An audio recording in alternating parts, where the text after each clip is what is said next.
है तो इस मामले की तह तक चलते हैं। सब कुछ शुरू होता है उस एक पल से जब हम किसी लिंक पे क्लिक करते हैं। लेकिन उस एक क्लिक के पीछे डिजिटल दुनिया में होता क्या है? देखिए, इंटरनेट पर जो कुछ भी भेजा या रिसीव किया जाता है, चाहे कोई फोटो हो, ईमेल या वीडियो, वो एक साथ पूरा का पूरा नहीं जाता। उससे पहले छोटे छोटे हिस्सों में तोड़ा जाता है और इन्हीं हिस्सों को कहते हैं पैकेट्स। इसको ऐसे समझिए जैसे हर पैकेट एक नंबर वाला इंडेक्स कार्ड है। जब सारे कार्ड अपनी मंजिल पर पहुंच जाते हैं तो उन्हें फिर से सही ऑर्डर में जोड़कर असली मैसेज बना लिया जाता है। तो सवाल ये है कि इन पैकेट्स को अपना रास्ता पता कैसे चलता है। असल में हर पैकेट के ऊपर एक लेबल या कहिए एक हेडर होता है जिसमें भेजने वाले और पाने वाले दोनों का आईपी एड्रेस लिखा होता है। ये बिल्कुल वैसा ही है जैसे किसी चिट्ठी पर भेजने वाले और पाने वाले का पता लिखा हो। तो अब हम ये जानते हैं कि हमारा डेटा पैकेट्स में बढ़ चुका है और उस पर पता भी लिखा जा चुका है। तो अब देखते हैं कि ये अपना सफर तय कैसे करता है। ये सफर एक बहुत ही कॉम्प्लेक्स इंफ्रास्ट्रक्चर से होकर गुजरता है। एक बात साफ तौर पर समझना जरूरी है, इंटरनेट किसी एक कंपनी या सरकार की चीज नहीं है। ये हजारों अलग अलग नेटवर्क्स का एक जाल है जो आपस में बात करते हैं और यहीं पर आईएसपीज का पदानुक्रम मतलब कि हायरार्की काम आती है। तो देखिए, इंटरनेट की ये हायरार्की समझना बहुत जरूरी है। कहानी शुरू होती है टीयर 3 से। ये है हमारा लोकल इंटरनेट वाला। हमारा डेटा यहां से निकलकर पहुंचता है टीयर 2 नेटवर्क पर, जो कह सकते हैं कि एक बड़े रीजनल लेवल पर काम करता है। और फिर सबसे ऊपर है टीयर 1 यानी ग्लोबल बैकबोन। ये वो बड़ी बड़ी कंपनियां हैं जिनके पास पूरी दुनिया को जोड़ने वाले अपने खुद के केबल हैं। और मजे की बात यह है कि ये आपस में डेटा एक्सचेंज करने का कोई पैसा नहीं लेती।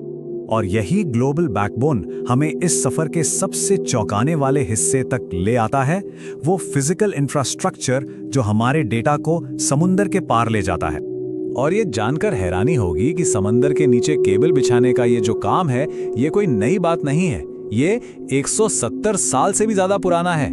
मतलब जो टेक्नोलॉजी आज हमारी पूरी डिजिटल दुनिया चला रही है, उसकी जड़ें टेलीग्राफ के जमाने से जुड़ी हैं। कमाल है ना?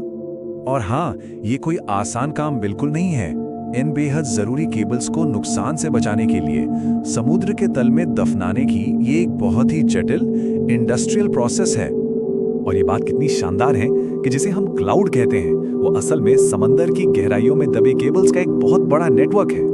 हमारा डेटा असल में लाइट की स्पीड से सफर करता है। तो हमने डेटा की फिजिकल यात्रा तो देख ली, लेकिन अब उन उसूलों और नियमों को समझते हैं जो ये तय करते हैं कि ये डेटा सफर करेगा कैसे। ये एक बहुत ही अहम सवाल है। जब हमारा डेटा पैकेट हजारों नेटवर्क से गुजर रहा है, तो ये कौन पक्का करता है कि उसके साथ कोई भेदभाव ना हो? बस यहीं पर नेट न्यूट्रलिटी का सिद्धांत सामने आता है। इसे हम डेटा पैकेट्स के लिए सड़क के नियम की तरह समझ सकते हैं। ये कहता है कि सभी पैकेट्स बराबर हैं, चाहे वो कहीं से भी आए हो या उनमें कुछ भी हो। आप वीडियो में यहाँ तक आ गए हैं तो आपका बहुत बहुत धन्यवाद। और ऐसे नॉलेज से जुड़े वीडियो के लिए हमारा चैनल जरूर सब्सक्राइब करें। हमें आपके सपोर्ट की बहुत जरूरत है। आपका एक लाइक और सब्सक्राइब ही हमारा रिवॉर्ड है। इसका सीधा सा मतलब ये है कि हमारा इंटरनेट प्रोवाइडर किसी वेबसाइट को ब्लॉक नहीं कर सकता, वीडियो स्ट्रीमिंग को जानबूझकर धीमा नहीं कर सकता या किसी कंपनी से पैसे लेकर उसकी सर्विस को बाकियों से तेज नहीं कर सकता। ये सबके लिए एक बराबर मैदान सुनिश्चित करता है। और जवाब है किसी एक का नहीं। इंटरनेट एक मल्टी स्टेक होल्डर मॉडल पे चलता है, जहां सरकारें, कंपनियां, सिविल सोसाइटी और टेक्निकल कम्युनिटी सब मिलकर काम करते हैं। यही आपसी सहयोग ये पक्का करता है कि इंटरनेट खुला और ग्लोबल बना रहे। और इस पूरे मॉडल का मकसद बस इस एक शक्तिशाली विचार की रक्षा करना है। यही वो आजादी है जिसने इंटरनेट को नए आइडियाज और स्टार्टअप्स के लिए इतना जबरदस्त प्लेटफॉर्म बनाया है। आखिर में ये सब इसलिए मायने रखता है क्योंकि ये हमारी ऑनलाइन आजादी की रक्षा करता है। ये गवर्नेंस मॉडल पक्का करता है कि इंटरनेट एक ऐसी जगह बना रहे जहां कोई भी अपनी आवाज उठा सके और बराबरी से मुकाबला कर सके।